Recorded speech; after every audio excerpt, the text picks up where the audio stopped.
여러분 안녕히 주무셨습니까? 참 좋은 아침입니다. 오늘 2016년 2월 3일 수요일입니다. 사사기 11장으로 말씀으로 드리는 오늘의 본지 함께 하겠습니다. 1절부터 40절까지 말씀을 중심으로 할 때 29절부터 36절까지만 같이 읽습니다. 시작.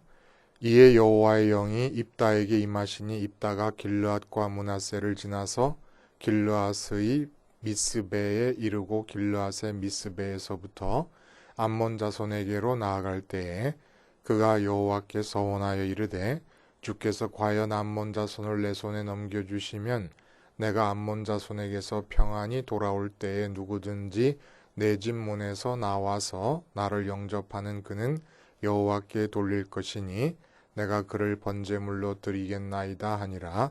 이에 입다가 암몬 자손에게 이르러 그들과 싸우더니 여호와께서 그들을 그의 손에 넘겨주심에 아로엘에서부터 민낫에 이르기까지 20성읍을 치고 또 아벨 그라밈까지 매우 크게 무찌르니 이에 암몬 자손이 이스라엘 자손 앞에 항복하였더라.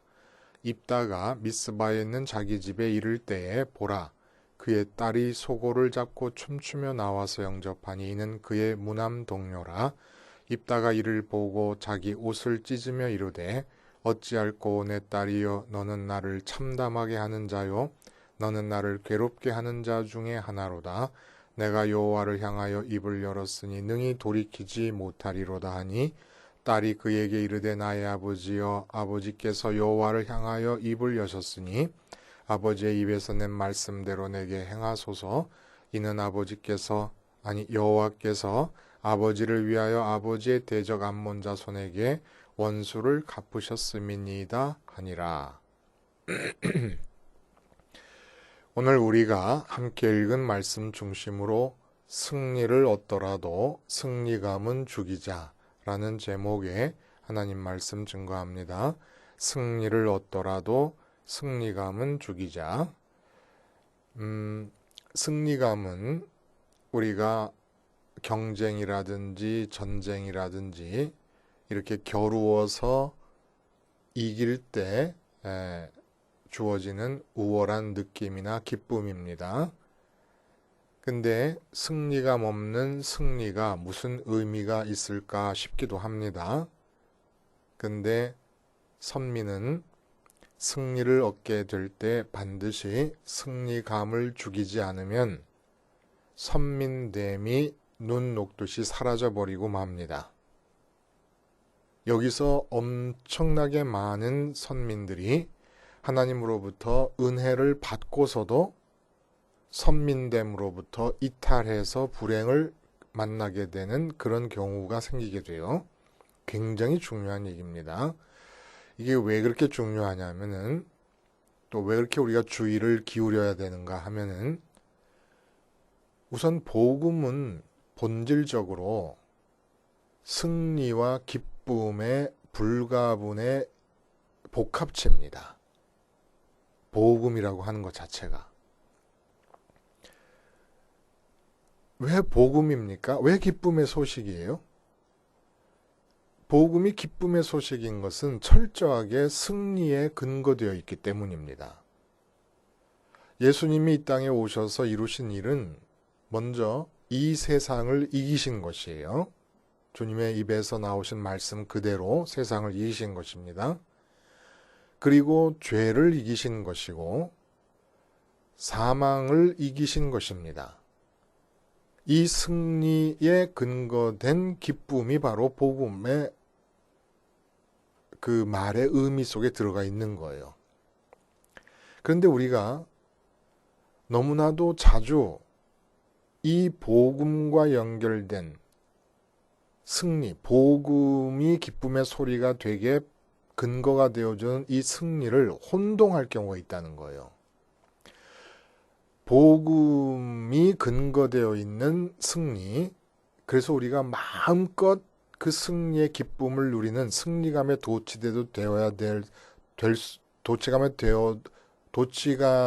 승리에 도취되어도 될 수 있는 이유가 뭐냐 하면은 세상을 이긴 승리이기 때문에 그렇다는 거예요. 근데 우리는 이 세상 안에서 주어지는 승리를, 이 세상을 이긴 승리와 혼동을 하게 될 때가 많다는 겁니다. 세상을 이긴 승리라는 것은 예수님을 믿는 사람들이 예수님이 세상을 이긴 것처럼 우리도 세상을 이겨야지 예수를 믿는 건데, 세상을 이겼다는 것은 이 세상 안에 존재하는 그 어떤 좋은 것들, 그 어떤 가치들이 없더라도 기쁠 수 있는 것이 세상을 이긴 승리입니다. 세상 안에 살고 있는데도 그 세상 안에 살고 있는 자들의 마음이 세상 바깥 하늘에 계신 하나님과 연결이 되어서 기뻐하는 것, 이게 바로 세상을 이긴 승리예요. 마귀의 유혹을 받아가지고 사람들이 이 세상에서 기쁨이 될 만한 것, 내 마음에 만족을 줄 만한 것들을 정합니다. 이게 좋다, 저게 좋다, 선악을 판단하면서. 근데 선민들은 예수님을 믿게 됨으로써 이 세상 안에서는 그 어떤 것도 기쁨의 이유가 될 필요도 없고 되어야 할 아무런 우리 자체 안에 요청이 없는 거예요. 필요로 하지 않는 거예요. 그게 세상을 이긴 거예요. 근데 이 세상을 이긴 승리를 어떻게 착각하느냐 하면 세상 안에서 얻게 되는 승리로 착각을 하게 됩니다. 세상 안에서 얻게 되는 승리는 어떤 겁니까? 세상이 정한 가치들을 누가 더 많이 갖느냐에서 승리가 결정되는 겁니다. 전쟁이 왜 일어나요? 물질 때문에 전쟁이 일어나고 땅 때문에 전쟁이 일어납니다. 이게 다 세상이 정한 가치들 아닙니까? 근데 이런 가치들 때문에 일어나는 전쟁에서 승리를 했다고 그 승리를 기뻐하는 것, 승리감에 빠지는 것, 이거는 아니라는 거예요, 선민이. 왜 이게 이렇게 중요하냐면 기쁨이라고 하는 것이 여러분 얼마나 중요한지 아시죠? 사람을 만들어서 살게 하신 땅이 기쁨이라는 뜻의 에덴이었습니다. 이게 왜 그렇게 중요합니까? 무엇 때문에 우린 기뻐해요? 무엇 때문에? 그 무엇 때문에 기뻐할 때 기쁨이 곧 하나님에 대한 기쁨, 하나님으로 인한 기쁨이 아니면 그게 바로 간음입니다. 영적인 간음인 거예요. 기쁨은 무엇으로 기뻐하고 왜 기뻐하느냐를 통해서 우리가 영적으로 하나님의 자녀요, 하나님의 아내처럼 하나님께 붙어 있느냐, 아니면 하나님 이외의 다른 대상들과 영적으로 간음을 하고 있느냐라고 하는 것을 판가름해주는 기준이 바로 기쁨이라는 겁니다. 그래서 기쁨이 그렇게 중요한 거예요. 근데 이 세상 안에서 얻게 된 승리, 그건 이 세상 가치를 얻게 됐기 때문에 승리라고 말할 수 있는 건데, 다른 사람을 물리치고 근데 그것 때문에 기쁘다는 것은 그게 바로 간음인 겁니다. 그래서 이렇게 무서운 거예요. 기뻐하지 말라는 것도 아니고 승리하지 말라는 것도 아니에요. 그래서 우리의 기쁨은 언제나 세상을 이긴 기쁨. 세상 안에서는 어떤 기쁨의 이유도 필요 없는 세상 밖에 근거를 둔 기쁨을 갖고 있는 자들이기 때문에 세상을 이긴 것이고 그 승리감에 도취돼서 살아요. 살아야만 돼요. 도취돼야만 되고 이렇게 살 때 세상 안에서 패배가 주어지더라도 패배감 역시 선민에게는 없다는 얘기입니다. 세상 안에서 주어지는 승리 때문에 승리감이 아닌 것과 마찬가지로 세상 안에서 주어지는 패배는 역시 그것으로 인한 패배감도 선민에게는 존재할 수가 없는 거예요. 오직 세상 안에서는 승리감을 주는 승리도 없고 패배감을 주는 패배도 없고 단지 하나님의 뜻이 이루어져 가는 겁니다. 우리의 기쁨은 하나님께 있는 것이고 우리의 패배는 하나님을 잃으면 패배하는 것이에요. 이 세상에서 아무리 세상 안에서 승리를 많이 해도 패배하는 것입니다. 그래서 승리감을 죽여야 됩니다. 세상 안에서 승리를 얻게 되더라도. 오늘 본문의 내용은 도대체 뭐냐? 사사 입다에 대한 얘기가 나와요. 이 입다의 얘기는 굉장히 길게 나오는데 우선 입다의 출신이 나오는데 뭐라고 설명이 되어 있냐면 기생의 아들입니다. 그러니까 길르앗이라고 하는 사람이 기생으로부터 난 아들이에요. 기생은 창녀를 말해요. 그러니까 참 출신이 안 좋지요. 서자 첩의 자식도 아니고 기생, 이 창녀의 아들이니까. 그러니까 그 아버지의 같은 아버지의 아들들이 입다를 쫓아내는데 길르앗 그 거민들의 대표인 장로들까지도 입다를 축출하는데 동조를 하게 됩니다. 그래서 쫓겨나가지고 타지에 가서 살고 있는데 입다가 사람이 인품이 있고 리더십이 있었던 것 같아요. 잡류가 그들에게 모였다 이런 얘기를 해요. 잡류라고 하는 것은 말이 좀 어감이 안 좋습니다만은 이 사회에서 인정받지 못한 자들을 말합니다. 사회가 쓸모없는 자들이라고 내팽개친 자들, 그들이 다 입다에게 모였어요. 다윗에게도 그런 시절이 있지 않았습니까? 그런 것과 마찬가지로. 그러니까 그렇게 해서 돛바라고 하는 지역에서 머물고 있는데, 그러니까 우두머리를 하고 있었죠. 리더십이 있었던 사람이에요. 그리고 자기가 그 창녀로부터 태어난 아들이다 보니까 사회적으로 멸시당한 사람들을 다 마음으로 귀하게 여기고 받아줄 수 있는 포용력이 있는 사람이었습니다. 근데 이제 암몬이 쳐들어온 거예요. 그러니까 길르앗 사람들이 이 난국에 부딪히게 되니까 국리 끝에 난국을 헤쳐나갈 수 있는 방법이 없자 다시 돛바로 쫓아냈던 이 입다를 찾아와서 우리의 우두머리가 돼달라는 얘기를 하게 됩니다. 그래서 입다가 여호와 하나님께서 진정으로 암몬을 내 손에 붙이셔서 전쟁에 승리가 주어지면 너희가 나를 진심으로 우두머리로 삼을 수 있겠느냐? 그러니까 여호와 하나님의 역사를 근거로 지도자의 위치에 서야 된다고 하는 것을 알고 그대로 그들에게 묻자 길르앗 장로들이 그렇게 하겠다고 다짐을 해서 결국 가서 암몬과의 전쟁을 치르게 되는데 이 본문에서 가장 뜨거운 쟁점은 이제 하나님의 영이 임했다 그래요. 여러분 꼭 읽어보시길 바라는데 영이 임해서 전쟁을 치르게 되는데 왜 입다가 이런 얘기를 해야 하는가라고 의문이 될 정도로 하지 않아도 될 얘기를 하고 있는 겁니다. 우리가 읽어서 알겠습니다마는 암몬 자손을 자기 손에 붙여서 승리를 얻게 해주신다 그러면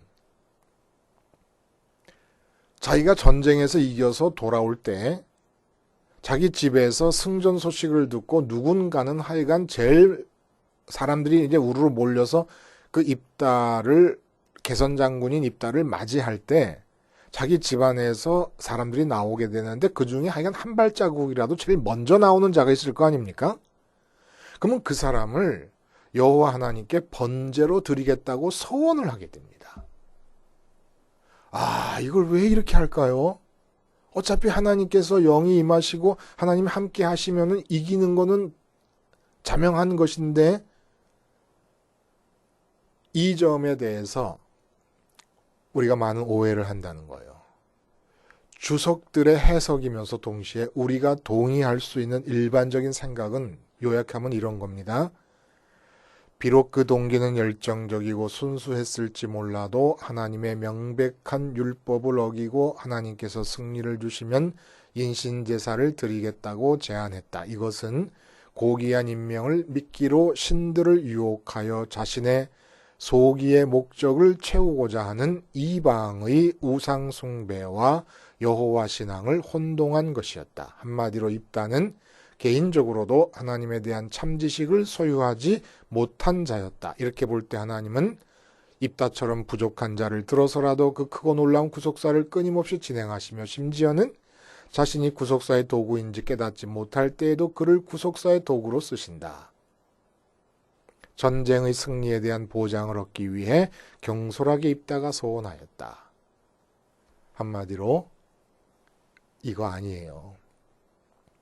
우리가 입다만큼의 신앙을 갖고 있지 못하기 때문에 오해하는 겁니다.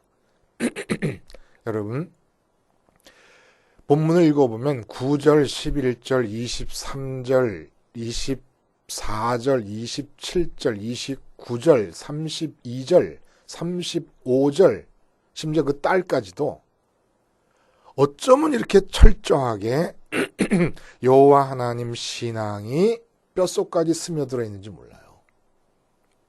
모든 사안을 바라볼 때 여호와 하나님을 먼저 생각합니다. 그리고 암몬의 왕과 영토 문제 때문에 단판을 벌일 때도 이스라엘 역사 속에서 역사하셨던 하나님의 그 활동의 흔적을 너무너무 잘 공부하고 잘 알고 있습니다. 그러면 질문이 왜 번제의 소원을 드리게 될까요? 왜?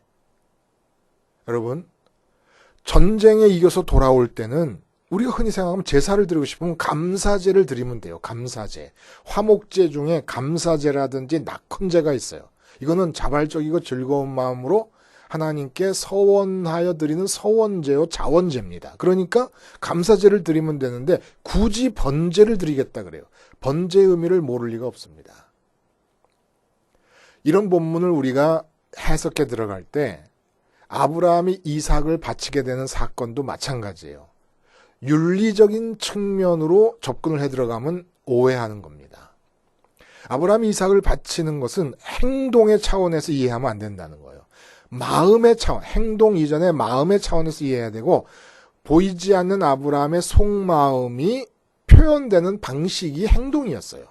그러니까 행동에 초점을 맞추지 말고 그러한 행동으로 독자까지도 아끼지 아니하셨다라고 하나님 말씀하실 때도 아브라함의 마음 상태를 말하는 겁니다. 아끼지 아니하고 라고 하는.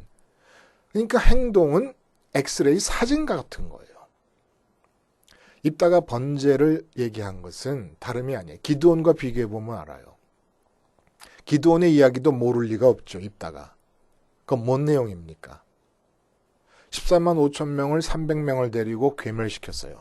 그리고 에봇을 만듭니다. 에봇은 중앙성소의 제사장이 입고 있어요. 근데 자기가 왜 에봇을 만들어요? 우림과 둠빔으로 하나님의 뜻을 물을 때 에봇을 입으니까 하나님의 뜻을 사유하기 위해서 했던 겁니다. 13만 5천의 미디안 군대를 물리쳤을 때의 승리에 도취되는 겁니다.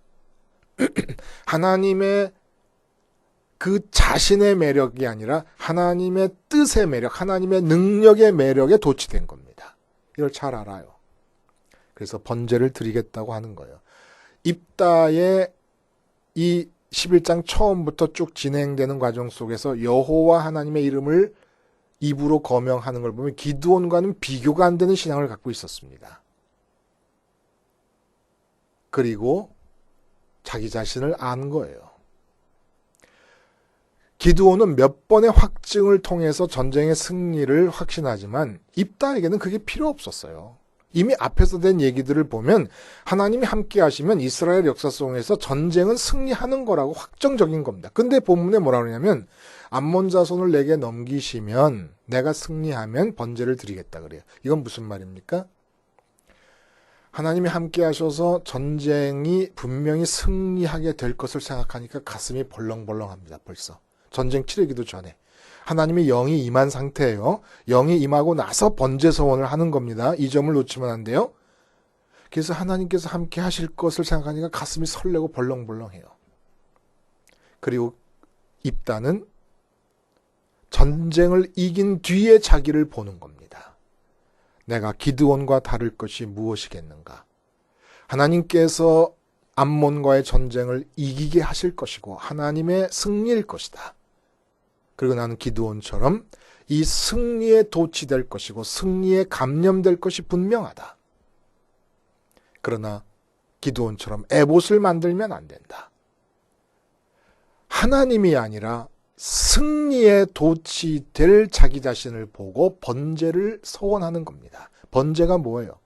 번제물이 번제단에 올라가서 죽을 때 자기 자신이 죽는다고 동일시하는 제사가 번제입니다. 왜 자기 자신이 그렇게 죽어야 됩니까?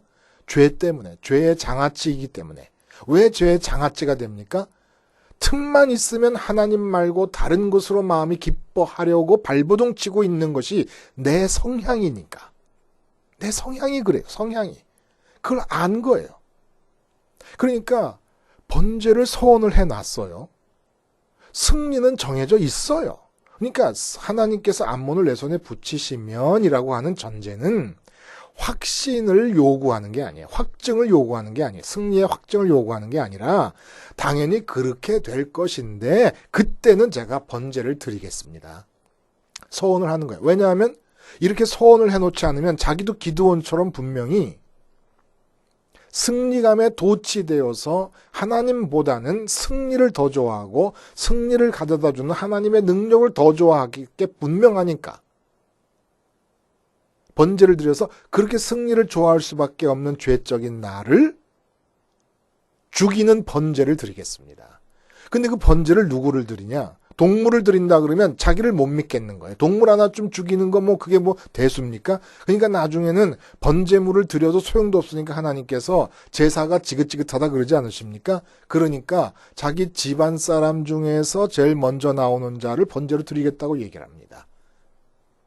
동물로 번제를 드리려는 마음을 먹게 되면 자기 자신이 자기를 속이고 하나님을 속이려고 달려들 것을 자기가 아니까. 그러니까 승리를 했을 때 입다의 마음에는 무엇이 생각나는 겁니까? 이제 집안 사람 중에 누구라도 하나를 번제로 죽여야 된다라는 생각이 나는 거예요. 승리감에 도취될 수가 없는 거예요. 승리감에. 그리고 그 죽는 자는 왜 죽느냐? 내 죄 때문에 죽는다. 근데 내 죄 때문에 왜 그를 죽여야 되느냐? 내가 이스라엘의 지도자의 위치에 있기 때문에 그렇게 내 집사람을 집에 있는 사람들 중에 하나를 희생시켜서라도 자기가 위치를 지켜야만 되는 거니까 하나님 앞에서. 하나님은 묵묵히 입다의 서원과 행동을 지켜보고 계십니다. 근데 그 집 딸도 희한해. 무남 동료 딸도 철저한 여호와 신앙을 갖고 있는 거예요. 받아들입니다. 받아들여요. 여러분, 입다가 그런 사람이 아니에요. 입다의 이 행동을 일반 우상 숭배하는 이방 종교의 인신 제사와 동일시해가지고 입다가 거기서 힌트를 얻어가지고 그렇게 했다. 이렇게 생각하시면 안 된다는 겁니다. 입다가 번제를 제안한 것은 우리 모두가 이 세상에 살면서 하나님께서 역사하심으로 이 세상 안에서 사람들이 볼 때, 사람들의 이 세상의 기준으로 볼 때 승리라는 것이 주어질 때 너나 할 것 없이 승리감에 도취되어서 그건 승리감의 도취가 아니라 승리감에 감념되는 것이고 그것은 간음인 것입니다. 하나님보다, 하나님 자신보다 하나님에 의해서 일어난 역사를 더 좋아하고 그의 결과물을 더 좋아하게 될 때 그게 바로 간음인 거예요. 그런 자기 자신을 알고 자기 식구 중에서 번제를 드리겠다고 한 겁니다. 왜냐하면 자기는 지도자니까 자기의 공적 위치를 지키기 위해서는 희생이 있어야 되는데 승리를 해놓고도 집에 돌아오면서 얼마나 마음이 불안했겠습니까? 도대체 누가 나올 것인가? 근데 입다는 사람이 자기가 창녀의 아들로 태어나서 가장 천한 사람들도 귀하게 생각할 수 있는 사람이에요. 그게 잡류가 모인 거예요. 쓸모없다고 버린 자들이 다 그에게 모인 걸 보면 사람을 얼마나 귀하게 생각하는 줄 알아요. 그러니까 딸이 안 나왔어도 마음 아파하는 이 본문의 이 입다의 표현은 똑같이 나왔을 거예요. 어차피 누가 나왔어도 똑같이 나왔을 거예요. 반응이 똑같았을 거예요. 머슴이 나왔어도 내가 저 머슴을 죽여야 되다니. 그건 어떻게 합니까? 그렇게 자기 자신을 머슴을 죽이면서 승리를 좋아할 수밖에 없는 죄적 성향에 내가 같이 죽는 거다. 라는 철저한 승리감 주기가 나타나지 않으면 기드온처럼 되지 말라는 법이 없기 때문에 하나님 앞에서 하나님만으로 기뻐하는 여호와 신앙을 지키기 위해서 번제의 서원을 한 것입니다. 아, 입다. 저는 입다 맨 처음에 읽을 때 똑같은 느낌을 받아요. 아니, 이거 왜 안 해도 될 서원을 이렇게 하는 것일까? 왜 사람을 번제로 바친다는 얘기를 하는 것일까? 이걸 윤리적인 측면에서 접근해 들어가면 이해를 못합니다. 입다의 마음의 움직임을 봐야 되는 거야. 마음의 움직임을. 그것이 바로 오늘 우리에게 주는 메시지예요. 입다의 마음이 어떻게 움직여가고 있는가 하는 것을. 입다는 왕짱인 사람입니다. 이 세상에서 승리를 얻을 때 그 승리감에 도취될 수밖에 없을 자기 자신을 알고 그 자기 자신을 죽이는 번제를 서원함으로써 승리한 현장에서부터 승리감을 죽여버린 거예요. 오직 하나님만이 기쁨의 이유가 되는 그 하나님의 위치를 지켜드리기 위해서, 그리고 하나님만으로 기쁜 하나님의 선민이 되기 위해서. 이 세상에서 일이 잘 됩니까? 십자가를 기억할 것이에요. 입다의 무남동료가 아니라 하나님의 독생자가 내려오셔서 십자가 달려 죽으셨습니다. 나의 죽음으로 받아들이고 세상 안에서의 승리가 주어질 때 승리감을 죽이고, 세상 안에서 사람들의 눈에 패배라는 것이 주어질 때 패배감을 죽임으로써 이 세상이 아니라 하늘에 계신 하나님과 주님과 성령님 삼일체 하나님으로 기뻐하고, 이 세상에서는 오직 하늘로 기뻐하는 마음으로 승리건 사람들의 눈에 패배로 보이건 하나님의 뜻만이 이루어지면 될 것입니다. 기도하시겠습니다. 하나님 아버지, 하나님께서 우리에게 개입하셔서 역사하실 때 때로는 세상 눈에 승리처럼 보이고 패배처럼 보이는 일이 번갈아 일어나겠지만은 우리 주님 십자가 바라보며 주님과 함께 승리감에 대해서도 패배감에 대해서도 죽음으로써 오직 하늘에 계신 하나님만이 기쁨의 원천인 선민다운 모습으로 하루하루를 살게 해 주시옵소서. 예수님의 이름으로 기도하옵나이다. 아멘.